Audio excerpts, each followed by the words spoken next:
নমস্কার বন্ধুরা, সবাই ভালো আছেন আশা করি।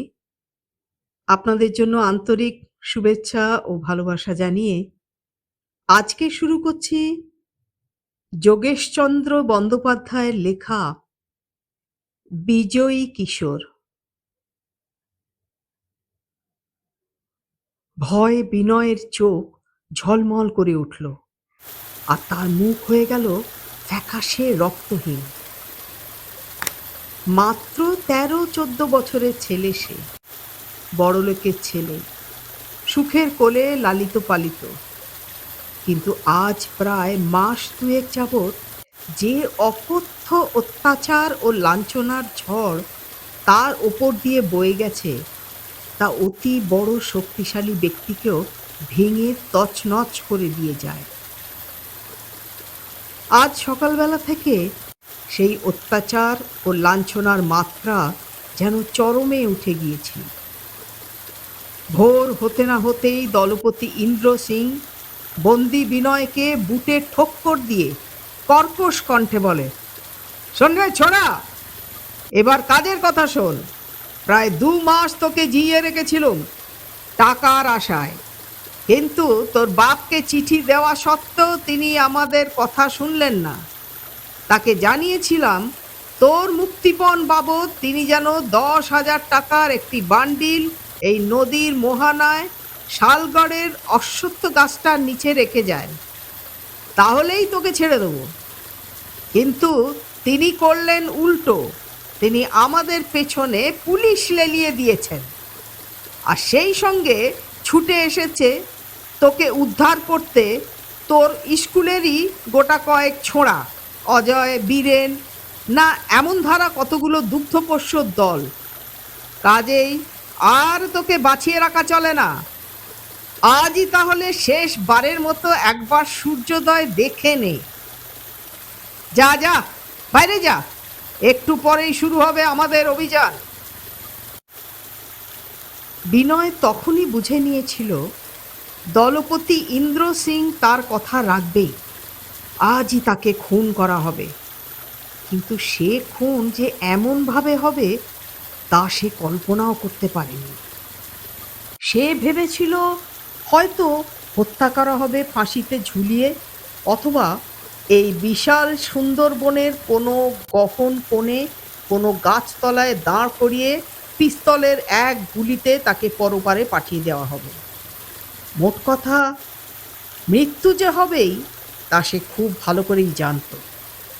কিন্তু সে মৃত্যু যে এমন নির্মম ও নৃশংস আকারে দেখা দেবে তা সে ভাবতেই পারেনি। কাজেই ভয়ে ও আতঙ্কে তার দেহ মন শিউরে উঠল, চোখ বন্ধ হয়ে এলো। নৌকার উপরে তাকে চ্যাং দোলা করে তুলে ধরল দলপতি ইন্দ্র সিং ও তার কাকামণি হেমেন সেন। বিনয়ের পিতার বৈমাত্র ভাই এই হেমেন সেন। উচ্চ শিক্ষিত হয়েও একমাত্র সঙ্গদোষে আজ সে পশুতে পরিণত হয়েছে। নানা রকম বদ খেয়ালের জন্য অভাব তার লেগেই ছিল। তার সে অফুরন্ত টাকার দাবি পূরণ করা জ্যেষ্ঠের পক্ষে সম্ভব হতো না সর্বদা। কাজেই সে অপর এক ভাড়াটে গুন্ডার দল জুটিয়ে তাদের সাহায্যে বিনয়কে চুরি করিয়ে আনে ও মুক্তিপণ বাবদ সে ছদ্মনামে দাবি করেছিল ১০,০০০ টাকা। কিন্তু তবু সে টাকা আদায় হলো না। সেই জন্য বিনয়কে হত্যা করাই আজ তার সংকল্প। হেমেন বলে ইন্দ্র সিংকে, তাহলে আর দেরি করছো কেন সর্দার? এইবার শেষ ব্যবস্থা করে দাও, নাও তোমরাই ধরো। হেমেন যেন ছেড়ে দিল ইন্দ্র সিং ও তার অপর এক সহকর্মীর উপর। দুজনে একসঙ্গে মিলে বিনয়কে চ্যাংদোলা করে তুলে ধরল। বিনয় একবার মাত্র নিচের দিকে তাকিয়েই যে দৃশ্য দেখতে পেল তাতে ভয়ে তার বুকের স্পন্দন বুঝি মুহূর্তে স্তব্ধ হয়ে গেল। সে দেখল সুন্দরবনের বাঁকা নদীর কালো জলের বুকে তার প্রতিবিম্ব, আর তারই আশেপাশে কিলবিল করে ভেসে বেড়ায় ছোট বড় এক দল কুমির। তাদের কুতকুতে চোখ ও ছুচলো সরু মুখে যেন মৃত্যুর বিভীষিকা ফুটে উঠেছে। বিনয় আর সইতে পারল না সেই দৃশ্য। অতি স্বাভাবিকভাবেই তার চোখ বন্ধ হয়ে এলো। দলপতি ইন্দ্র সিং একবার জিজ্ঞেস করলো হেমনকে, হাত পা বেঁধে ফেললে ভালো হতো না? না, কিচ্ছু করার দরকার নেই। হিংস্র কুমিরদের সঙ্গে ওর মরণযুদ্ধর ব্যর্থ প্রয়াস, আর কেমন করে তারা ওকে ছিঁড়ে কেটে টুকরো টুকরো করে খায়, তা কি একটা দেখবার মতন জিনিস নয় সর্দার? সর্দার ইন্দ্র সিং একবার পরিপূর্ণ দৃষ্টিতে তাকালো হেমেন সেনের দিকে। হয়তো মনে তার প্রশ্ন জাগছিল, ইন্দ্র সিং ও হেমেন এ দুয়ের মধ্যে পৈশাচিক নিষ্ঠুরতায় বড় কে? বিনয়ের চোখে জলের প্লাবন বয়ে গেল। উচ্ছ্বসিত কণ্ঠে তার বুক চিরে ফুটে বেরোলো আর্তের আহ্বান। চিৎকার করে সে ডাকল, কাকামণি, কাকু! ঠিক সেই মুহূর্তে ক্ষণিকের জন্যে শূন্যপথে অসহায় বালকের দেহটি একবার মাত্র উৎক্ষিপ্ত হয়ে উঠল, আর পরক্ষণেই তা প্রচণ্ড বেগে কালো জলের হিংস্র আকর্ষণে নিচের দিকে নেমে এলো। সঙ্গে সঙ্গে জলের বুকে পতনের শব্দ জেগে উঠল, ভয়ঙ্কর। চপাট! হতভাগ্য বালক বিনয়ের দেহ তখন বাঁকা নদীর কালো জলে। মুহূর্তের মধ্যে নদীর বুকে এক প্রচণ্ড আলোড়ন। ক্ষুদ্র দেহটিকে লক্ষ্য করে তখন এক পাল সুচল মাথা ভেসে উঠেছে, আর সে মাথায় সারি সারি করাতে সমারোহ। নৌকোর উপর তখন কত কৌতূহলী মাথার চোখ। পৈশাচিক আনন্দে হেমেন সেনের মুখ বিভৎস হয়ে উঠেছে, আর ইন্দ্র সিং ও তার সহকর্মীরা তখন স্তব্ধ হয়ে গেছে পাথরের মতো। জলের বুক ছাপিয়ে এক মর্মান্তিক আর্তনাদ, বাবা বাঁচাও, বাঁচাও! সঙ্গে সঙ্গে নদীর বুকে হেলে পড়া এক বিরাট গাছের শাখা প্রশাখা তীব্রভাবে আন্দোলিত হলো। তারপর মুহূর্ত মধ্যে গুটি কয়েক বোমার আওয়াজে সেই প্রভাতের শান্তি ভেঙে চুরে খান খান হয়ে গেল, আর তৎক্ষণাৎ এক বলিষ্ঠ কিশোর দু হাতে উন্মুক্ত ছোরা নিয়ে ডাইভিংয়ের ভঙ্গিতে সেই গাছ থেকে জলে লাফিয়ে পড়ল। মুখে শব্দ, জয় বীরেনের জয়! অভিনন্দন ধ্বনিত হয়ে উঠল কিশোর দলের সমবেত কণ্ঠে। তাদের কেউ লাফিয়ে পড়ল গাছ থেকে, কেউ বা ছুটে এলো বনের কোনো ঝোপ জঙ্গলের আবরণ ভেদ করে। নৌকোর পাটাতনে ও বাঁকা নদীর কালো জলে এতক্ষণ রক্তের বিভীষিকা শুরু হয়ে গেছে। উপর্যুপরি বোমার ঝাঁক তখন প্রচণ্ড শব্দে নৌকোর ওপর এসে পড়ছিল। হেমেন সেন ও ইন্দ্র সিং এর দল ভয়ে স্তব্ধ ও হতবাক। মাঝি মাল্লারা তখন নৌকো নিয়ে পালাতেই ব্যস্ত হয়ে পড়ল। জেগে উঠেছে মৃত্যুর হুঙ্কার। হিংস্র কুমিরের দল বিনয়কে লক্ষ্য করে তেড়ে এসেছিল মাত্র, কিন্তু সহসা একটা দুঃসাহসী মানুষকে ধারালো ছোরা হাতে নিয়ে তাদের মাঝখানে লাফিয়ে পড়তে দেখে তারা প্রথমে বোধহয় খানিকটা হতভম্বই হয়ে গিয়েছিল, কিন্তু তারপরেই তারা যুগোৎপথ সেই কিশোর বীর ও বীরেনকেই করল তাদের লক্ষ্যস্থল। কিন্তু নদীর বুকে তখন জ্বলে উঠেছে অসংখ্য দাবানল। আগুনের ছোঁয়াচ পেয়ে কালো জলে মুহুর মুহুর আলো ঝিলিক খেলে যায়। জলের বুকেই গর্জে ওঠে অগণিত বোমার বজ্রনাদ। কালান্তক দাঁতের শাড়ি মেলে যারা এসেছিল নরখাদক রাক্ষসের মতন এমন আগুনের বহর ও কান ফাটা আওয়াজে ভড়কে গিয়ে তারা সরে দাঁড়ালো সেই রঙ্গমঞ্চ থেকে।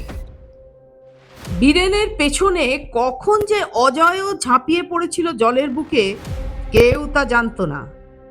তখন প্রশান্ত জলের শান্ত আবহাওয়ায় অজয়ের কাঁধে দেহভার এলিয়ে দিয়ে ক্লান্ত বিনয় ক্ষীণ কণ্ঠে ডাকল, অজয় দা। কি ভাই বিনয়? আর যে পারি না ভাই, তলিয়ে গেলাম। বিনয় সত্য সত্যই তলিয়ে যেতে শুরু করেছে। না না, সে কি হয় কখনো? অজয় তাকে তুলে ধরে ভাসিয়ে রাখে তার বুকের উপর। দিনমানটা নদীর কূলে নিরাপদ স্থানে বিশ্রাম করে ও কিছু রেঁধে বেড়ে খাওয়া দাওয়া সেরে কিশোর দল এবার তাদের যাত্রা শুরু করলো বিনয়কে মাঝখানে রেখে। ইন্দ্র সিং ও হেমেন সেন কখন যে তাদের দলবল নিয়ে হতাশ মনে কোথায় সরে পড়েছিল কেউই তা জানে না। কাজেই পরিপূর্ণ তৃপ্তির সঙ্গে বিজয়ী কিশোর দল এবার ফিরে যাওয়ার পথ ধরে চলতে শুরু করেছিল। আর কত কথাই না হচ্ছিল তখন। কেবল পুলিশের উপর বিশ্বাস না রেখে তারাও যে শক্ত সমর্থ তরুণের দল তা প্রমাণ করবার প্রথম সুযোগেই তারাও যে কেমন করে শালগড়ের উদ্দেশ্যে বেরিয়ে পড়েছিল সেসব কত কথাই চলছিল তখন। হঠাৎ বাধা দিয়ে কথা বলল সমীর। সে বনের একদিকে দুটো উজ্জ্বল আগুনের কণা দেখিয়ে বলল, ও কি বীরেন্দা, এই নির্জন বনের ভেতর কিসের আগুন? সকলেই একসঙ্গে ফিরে তাকালো সেই দিকে। পরক্ষণেই মৃদু কথা কইল অজয়, চুপ, কথা বলবে না কেউ। ও আগুন নয় ভাই, ও হচ্ছে বাঘের চোখ। বটে, বাঘ? বীরেন ভালো করে তাকালো সেই দিকে। হ্যাঁ, তাই তো। সমীরের কণ্ঠে এবার আদেশের সুর বেজে ওঠে। সবাই আমার পেছনে সার দিয়ে সরু লাইন করে দাঁড়াও। হাতে হাতে ছোরা ও ভোজালি রাখো। বিনয়কে রাখো মাঝখানে। আর অজয়, তুমি বজ্র মুষ্টিতে তোমার বল্লম চালাও। আমার হাতে রইল বোমা। বিদ্যুৎ বেগে অজয়ের বল্লম চক্ষের নিমেষে ছুটে গেল বটে, কিন্তু সামান্য আহত হতে না হতেই সুন্দরবনের প্রকাণ্ড কেঁদোবাঘ তাদের লক্ষ্য করে দিল এক প্রচণ্ড লাফ। বিনয় মাঝখানে থাকার দরুন বাঘের লক্ষ্য তার দিকেই ছিল। নিমেষের মধ্যে বিনয় নিজেকে সরিয়ে নিল, কিন্তু নিতে না নিতেই সেই প্রচণ্ড শক্তির সংস্পর্শে সে ছিটকে পড়ে গেল। সমীরের যদি এক মুহূর্ত দেরি হতো বোমা ছুঁড়তে, তাহলে বীরেনকে সেইখানেই চিরকালের মতো শুয়ে থাকতে হতো। ব্যাঘ্ররাজের সেই প্রচণ্ড লাফ মাঝপথেই খানিকটা ব্যাহত হলো সমীরের বোমার আঘাতে। বোমার বজ্রনাদ ও আগুনের ঝলক বাঘকে শূন্য পথেই বুঝি খানিকটা সন্ত্রস্ত করে ফেলেছিল। সে চাইল তার গতিবেগ সংহত করে পিছিয়ে আসতে, কিন্তু তা সে পারবে কেন? শুধু লাভ হলো এইটুকু যে ব্যাঘ্ররাজ তার মনোবল হারিয়ে লক্ষ্যস্থল পর্যন্ত আর পৌঁছতে পারল না। তার আগেই সে প্রকাণ্ড এক গাছের ডালপালা ভেঙে বিরাট পাহাড়ের মতো ধরাশায়ী হলো। ভাগ্য, তা ভাগ্যই বটে। কে জানতো যে প্রকাণ্ড এক ময়াল সাপ তখন সেই গাছের ডালে বাসা বেঁধেছিল। বোমার আওয়াজে সে উত্তক্ত হয়ে উঠেছিল মুহূর্ত পূর্বেই। এখন মুহূর্ত পরে এমন একটা অতিকায় জন্তুকে তারই কাছে লাফ দিয়ে পড়তে দেখে ক্রোধ তার চরমে উঠে গেল। বিদ্যুৎ বেগে সে তার সমস্ত দেহখানি গাছের তলায় ঝুলিয়ে দিয়ে সাক্ষাৎ জমের মতো তাকে আষ্টে পৃষ্ঠে জড়িয়ে ধরল। হতভাগ্য বাঘ অব্যাহতি পাওয়ার জন্য কত চেষ্টাই না করেছিল, কিন্তু সবই ব্যর্থ হলো। ক্রুদ্ধ ময়ালের বজ্র বাঁধন ক্রমশই দৃঢ় হতে লাগলো, আর তার হিংস্র চক্ষু দুটি ও সরু মুখখানি অব্যক্ত ফোসফোসানিতে যেন সুন্দরবনের রয়্যাল বেঙ্গল টাইগারকেও উপহাসের পাত্র বলে তাচ্ছিল্য প্রকাশ করতে লাগলো। তারপর কখন যে সেই বিশালাকায় ব্যাঘ্রের আর্ত চিৎকার সেই ভয়ঙ্কর ময়ালের কঠোরতম নিষ্পেষণে ও তার হিংস্র চুম্বনে স্তব্ধ হয়ে গিয়েছিল, হতবম্ব কিশোর দল তা কিছুমাত্র লক্ষ্য করতে পারেনি।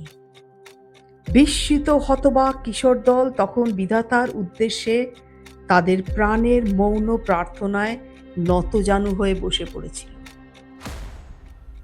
যদিও সেইখানেই হয়েছিল ঘটনার শেষ পরিণতি, তবু আজও সে কাহিনী কোন এক অমর ইতিহাসের মতো লোকের মুখে মুখে ঝকৃত হয়ে সারা দেশ ঘুরে বেড়ায়।